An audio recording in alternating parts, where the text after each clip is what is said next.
Bom dia, meu irmão, minha irmã, você que está conosco aqui na Conexão Viva, a rádio que nos mantém conectados ao Senhor.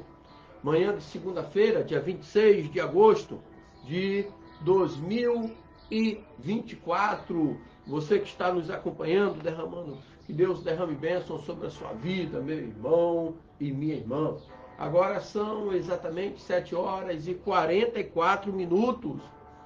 Manhã de segunda-feira, estamos a 7 graus de temperatura aqui em Itajaí, Santa Catarina. Uma manhã abençoadíssima para todos nós. Que Deus te abençoe grandemente, meu irmão.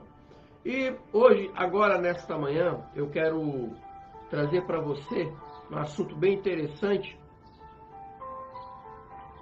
Você que está nos acompanhando agora, estamos a 7 graus. Você que está nos acompanhando agora, eu quero trazer um assunto bem interessante. Ontem eu estava conversando, depois do culto, alguém que me ligou, né? E lembrando para os irmãos que sexta-feira que vem eu não vamos estar aqui de manhã, que eu estarei me submetendo a um procedimento cirúrgico na coluna. Então nós não vamos estar aqui pela manhã. E eu estava falando nós conversamos sobre Pedro, e eu quero trazer esse assunto para nós agora. Lucas, capítulo 22, versículos 54 ao 40, versículos 54 ao 62. Lucas 22, versículos 54 até o 62, que diz assim o texto. Então prendendo-o, o levaram e o meteram em casa do sumo sacerdote. E Pedro seguia-o de longe. E havendo-se acendido fogo no meio do pátio, estando todos sentados, assentou-se Pedro entre eles. E como certa criada, vendo-o estar assentado ao fogo, pusesse os olhos nele e disse: Este também estava com ele. Porém, ele negou, dizendo: Mulher, não o conheço. E um pouco depois, vendo-o outro, disse: Tu és também deles. Mas Pedro disse: Homem, não sou. E passada quase uma hora, um outro afirmava, dizendo: Também este verdadeiramente está com ele, pois também é galileu. E Pedro disse: Homem, não sei o que dizes. E logo estando ele ainda a falar, cantou o galo. E virando-se o Senhor, olhou para Pedro. E Pedro lembrou-se da palavra do Senhor, como lhe tinha dito: Antes que o galo cante, hoje me negarás 3 vezes. E saindo Pedro para fora, chorou amargamente. Esse é um texto bastante conhecido, a negação de Pedro. Eu quero, nessa manhã, falar sobre isso aí. Os passos na queda de Pedro.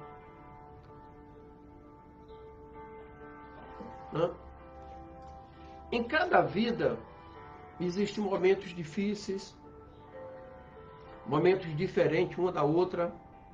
As dificuldades que eu passei, você nunca passou. E dificuldades que você passou, eu nunca passei.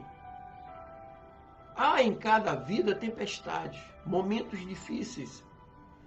Agora, o que eu quero trazer aqui, primeiro ponto aqui, são as causas da queda. As causas da queda. No versículo 32 e 33, do capítulo 22 ainda, fala assim, versículo 32 e 33, fala assim: Mas eu roguei por ti, para que a tua fé não desfaleça. E tu, quando te converteres, confirma a teus irmãos. E ele lhe disse: Senhor, estou pronto a ir contigo até a prisão, até a morte. Temos que ter cuidado com a confiança própria. Muita gente confia mais em si do que em Deus. E isso é um grande perigo. Ser muito confiante. Devemos ter confiança. Devemos ser ousados. Mas Deus sabe todas as coisas. Provérbios 28:14 diz que nós devemos sempre temer. Ter temor. Principalmente quando nós ouvimos a voz de Deus. Nós precisamos ter esse temor. Principalmente quando ouvimos a voz de Deus. Outro ponto que eu quero trazer aqui, Mateus 26, né? Mateus 26, de 36 ao 41, diz assim o texto, abre aspas, vigiai e orai, para que não entreis em tentação. Na verdade, o espírito está pronto, mas a carne é fraca. Falta de oração, falta de comunhão com o Pai, falta de conversar com Ele, falta de ouvir a voz dEle. Devemos vigiar e orar. A oração é a chave nas mãos da fé. A oração é a chave nas mãos da fé. Outro cuidado que precisamos ter, de acordo com o versículo 54 de Lucas 22, Pedro seguia Jesus de longe.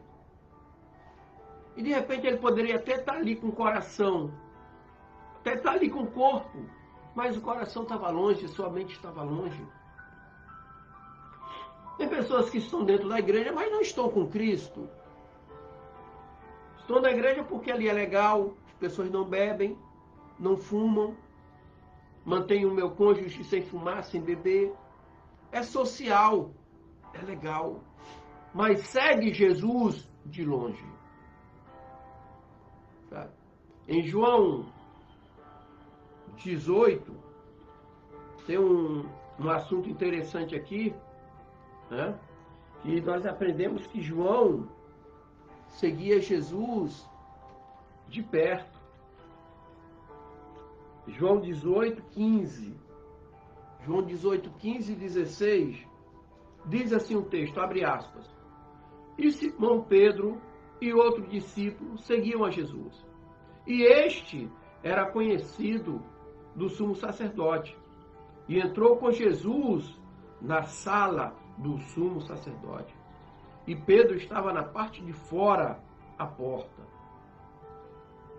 E saiu então o outro discípulo, que era conhecido do sumo sacerdote, e falou a porteiro, levando Pedro para dentro. João entrou com ele. Entrou com Jesus. Ele estava com ele. Na hora da crucificação, ele estava ali do lado da cruz. Ele tinha muita intimidade, ele andava com Jesus. Não é para tanto que ele recebeu, não é à toa que ele recebeu a revelação do Apocalipse. Havia uma ligação, sabe? Então Pedro seguia Jesus de longe. João seguia Jesus de perto. Então é um grande perigo ficar de longe. Satanás pode mais facilmente derrotar uma só alma do que muitas. É mais fácil ele derrotar quem está longe de Cristo do que quem está perto. Quando a gente está perto de Jesus, nós estamos perto daquele que tem experiência, que sabe vencer Satanás e vai nos fortalecer e vai nos ensinar. Devemos confessar a Jesus onde quer que nós estivermos. João não teve medo de entrar com Jesus na sala onde estava o sumo sacerdote. Não teve medo. E ele era conhecido do sumo sacerdote. Mas eu imagino o sumo sacerdote falando, não, ele estava com Jesus, mas ele é um cara sério. Não vamos tocar nele. Sabe? E do versículo, Lucas 22, do 61 em diante, fala sobre o arrependimento. A causa do seu arrependimento. Aí no 61 em diante diz assim, 61 e 62, não? E virando-se, o Senhor olhou para Pedro, e Pedro lembrou-se da palavra do Senhor, como lhe tinha dito: antes que o galo cante, me negarás 3 vezes. E saindo Pedro para fora, chorou amargamente. Então, qual as causas do arrependimento? Primeiro, o olhar de Jesus. Como você acha que Jesus tem olhado para você? Como você acha? Então isso foi como um relâmpago no meio das trevas. Quando Jesus olha para Pedro, depois que ele negou Jesus 3 vezes, e Jesus olha para ele, aquilo foi como um relâmpago. Sabe, noite de tempestade, tudo escuro e... Aquilo ali também pode ter representado uma esperança, uma graça e uma consolação. Aquele olhar também pode ter significado: Pedro, não temas, eu estou contigo. Mas ali também Pedro sentiu a consequência do seu pecado. E ali ele chorou. O choro é a prova do seu arrependimento sincero. Sabe? Foi tão sincero que Pedro, quando morreu, Pedro pediu para ser pendurado de cabeça para baixo, porque não era digno de morrer na cruz da mesma forma que o seu mestre morreu. Foi crucificado, né? Então, se conhecermos a nossa falta, as nossas falhas, choraremos. Esse choro é o choro do arrependimento, porque a Bíblia diz assim: bem-aventurados os que choram. E não é fácil ser leal a Jesus. Não é fácil ser leal a Jesus. Esses dias, eu recebi um telefonema do Josival, que é um capitão da Marinha, serve lá em São Luís do Maranhão. Ele foi meu aluno na escola de sargento em 2006, no Rio de Janeiro. Aí ele pegou meu contato com o outro e me chamou. Ô, Dimas, como é que você tá? Aí falou bastante, né? Boas lembranças da época. Ele: meu pastor, eu estou aqui em São Luís do Maranhão, comandando a agência da capitania e tal. Eu falei: que bênção, meu querido. Ele: quando eu crescer, eu quero ser igual ao senhor. É o Josival. Deus abençoe, Josival. A sua vida, a sua família linda. E a sua trajetória na Marinha. Eu tirei mais de 30 anos, né? Hoje estou aposentado. Mas eu chorei muito. Mas sempre leal a Jesus.